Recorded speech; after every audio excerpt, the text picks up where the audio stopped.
Well, we noted that we needed to be able to get the motor out of the MG to be able to get things moving and take it to the metal shop.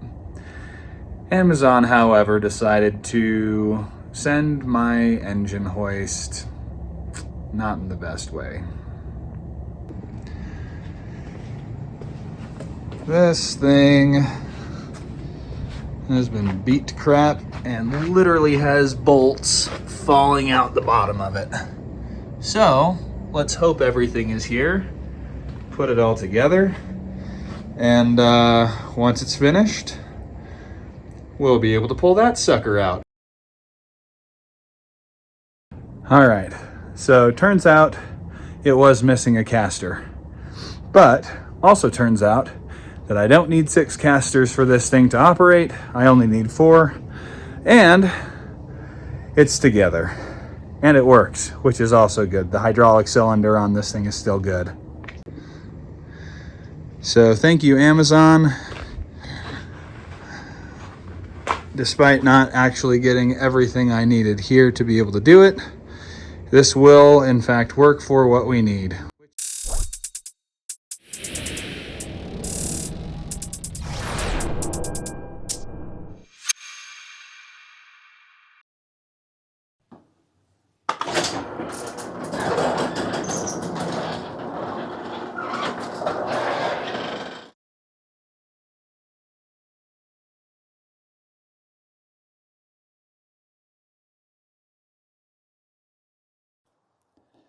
It is a cold and snowy day here in Farmington, Utah, as we can see from the wonderful stuff behind me and what we saw in the beginning reel.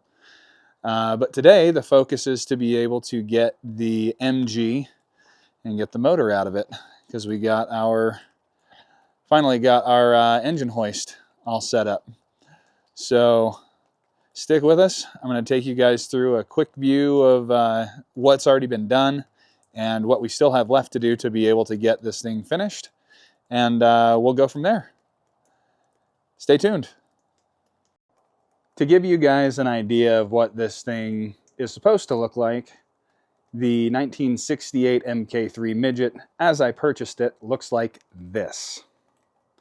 And when we're done with it, the expectation is that the color change to British Racing Green, very similar to the color of sweater I'm wearing right now, and the tan interior with the autumn leaf color is going to look a little bit more like this. So before and after, that's ultimately what we're looking to try and get to. Ultimately, I'm not trying to make a race car. I really just want something that'll be fun to go around in and be able to cruise the canyons a little bit here in Utah. Looking forward to it. This little MG is going to be making a lot of changes over the course of the work that we're going to be doing here on our channel. First and foremost, this red is going to be going away, and this puppy is going to be British Racing Green. The next thing is that we had a black interior on it before, and while it was not a factory option for me to be able to get, I am doing an autumn leaf tan interior. That was not available until the 69, but my early 68, I was able to custom order it with a company in the UK with all of the panels and everything like that, which unfortunately I did have to do due to the fact that the old ones were pretty deteriorated and beat down. So we're going to be going from red to green. We're going to be going from black to dark tan. And yeah, this is going to be a beautiful, beautiful car by the time we're done with it.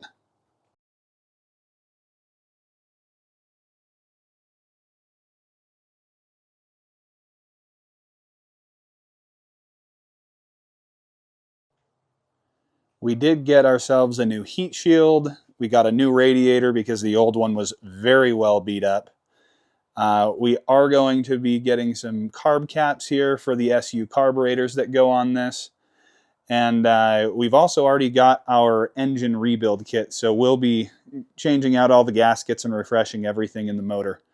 that's going to be one of the first things that we do as we get this thing pulled out.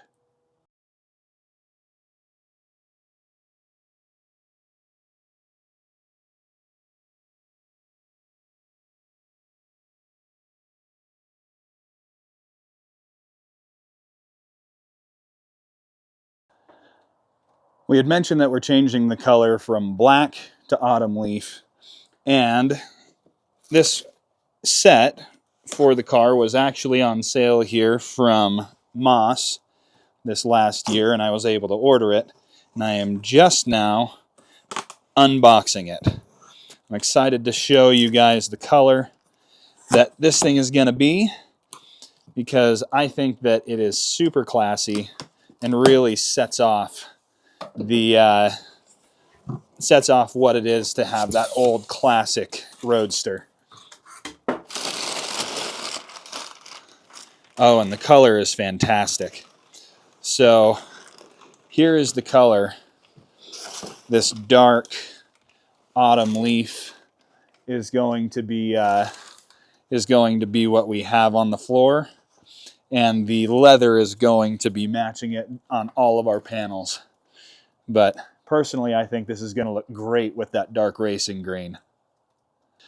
The other thing that I mentioned about this early 68 that made it a little bit more difficult to navigate than the other MGs that I might have been able to get for the Midget is the fact that the wiring harness, there's not really anything aftermarket that you are able to get that is going to be sufficient for the car.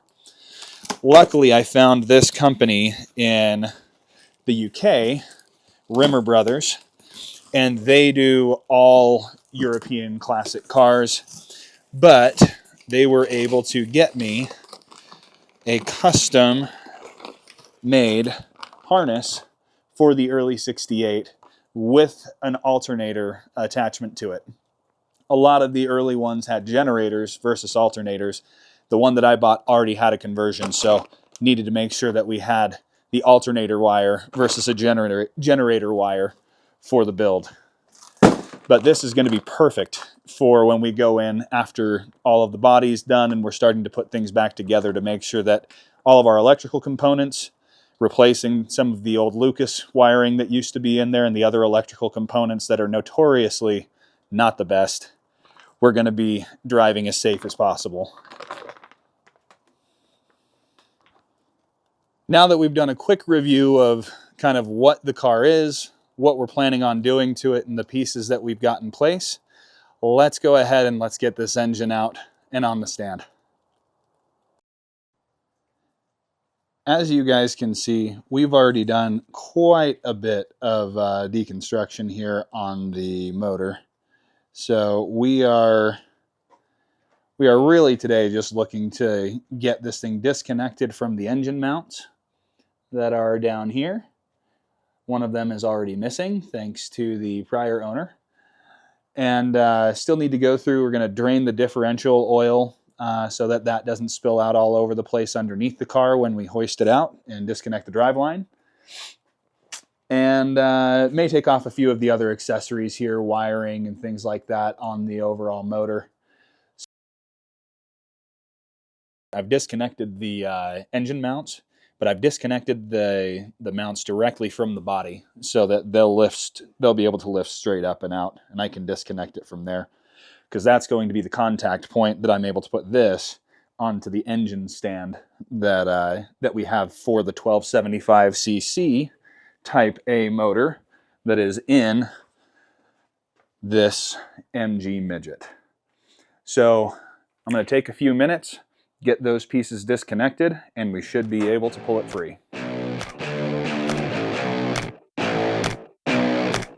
All right, as you can see, I had to do things a little differently than what I originally anticipated. I went in, I had to remove the starter, the distributor, and the oil pressure system here to give myself enough room to be able to disconnect some pieces back there.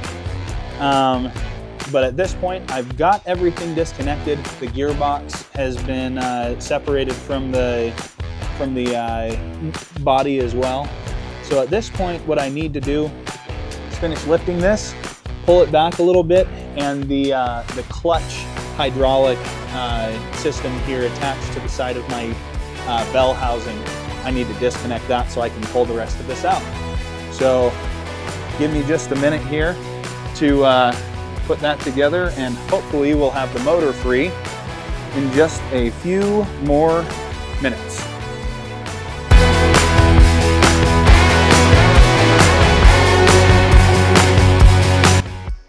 As you can see right down here, this is the clutch pressure cylinder that feeds pressure into the clutch pedal, into the gearbox. Well, these bolts are pretty stripped, and you can see the color there matches the color of the paint. So the issue that we're getting into is that this thing is not wanting to be where it's supposed to.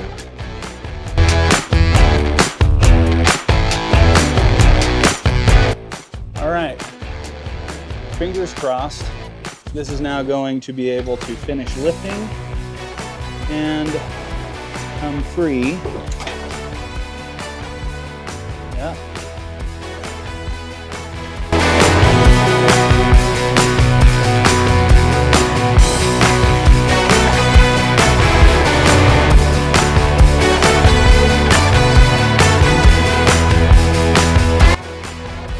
All right, took me a little bit more than I expected, but we did in fact get the motor off onto its own stand.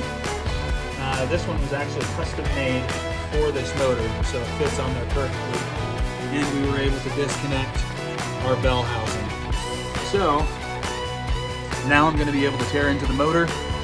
I'm going to be able to do the rebuild and the refurbish that I want to do while I take the car to actually get the metal work done on it so we can redo the paint and all that kind of stuff.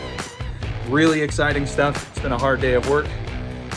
If you're going to enjoy following us on our journey here, we're going to be doing videos like this where I'm going to be working on this car. We're also going to be doing reviews and doing some community shout outs as well for other vehicles in the future. We got 2 videos coming up this week.